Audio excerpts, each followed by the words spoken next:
un petit point ou quelques petits points de suspension parce que je viens de prendre conscience peut-être de quelque chose. Je vous parlais d'un vide dans mon dernier club vidéo.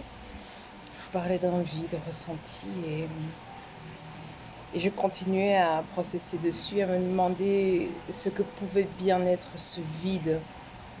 Alors j'adore ce que je vais dire ici, hein.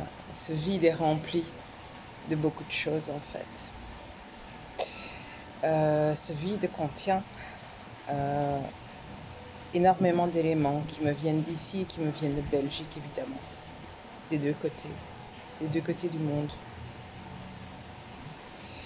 Mais je pense que si je pouvais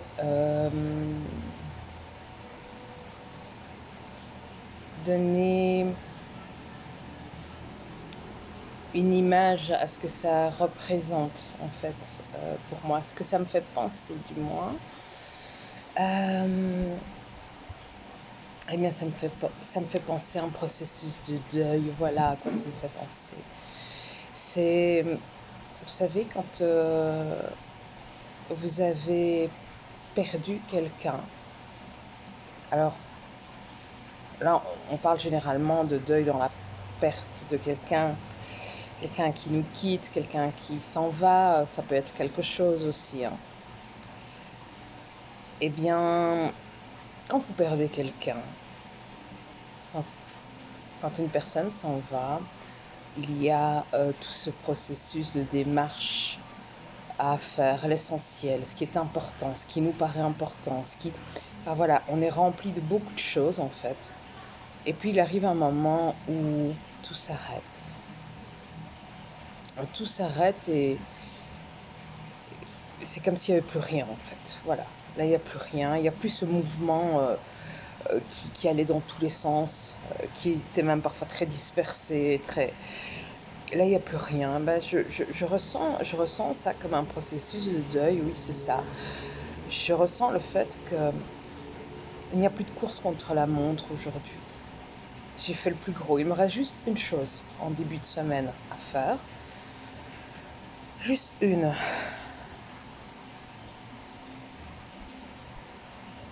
Mais je ne ressens plus le besoin de courir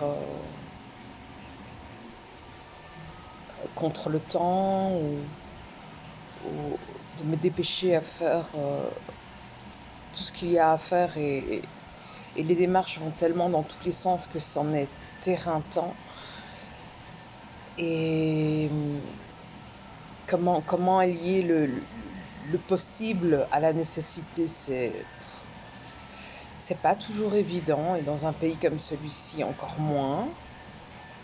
C'était terriblement confrontant, ça je vous l'ai dit, et je le redis parce qu'en fait même ce vide il est terrible à vivre en fait. Je me sens calme et apaisée vraiment de ce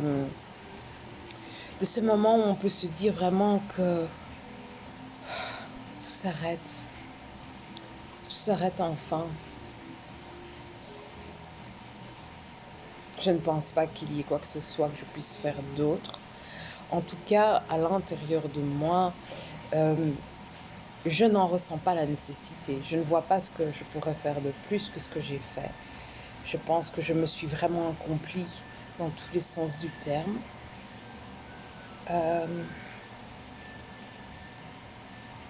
J'ai fait l'impossible, effectivement, puisque certains le considéraient comme impossible et me le présentaient comme tel, en fait.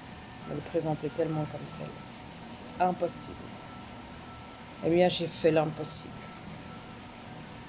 Et je l'ai fait seule. Je l'ai fait vraiment seule. Alors, autant je me sens fière de tout ce que j'ai pu accomplir, vraiment. Autant je suis, je pense, dans le contre-coup, comme dans un processus de deuil, quand tout s'arrête et qu'il y a plus rien. presque plus rien à faire ou qu'on n'est même plus entouré de la même manière. Enfin, il manque quelque chose à nouveau. Il manque quelque chose. Et à la fois, il me manque rien puisque tout est fait. C'est très, très contradictoire, hein, ça.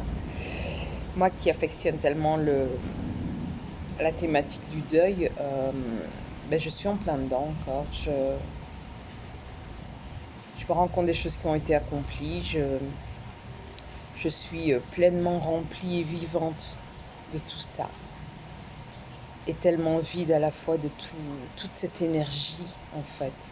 Toute cette énergie que j'ai mis dedans pendant des années. Des années.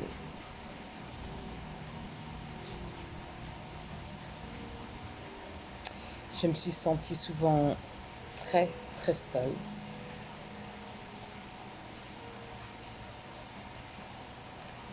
Mais j'y suis arrivée. J'y suis arrivée. Alors voilà, merci à tous. Je ne sais pas comment je rentrerai en Belgique. Si je me fais absente, soyez juste compatissants, tout simplement. Bye.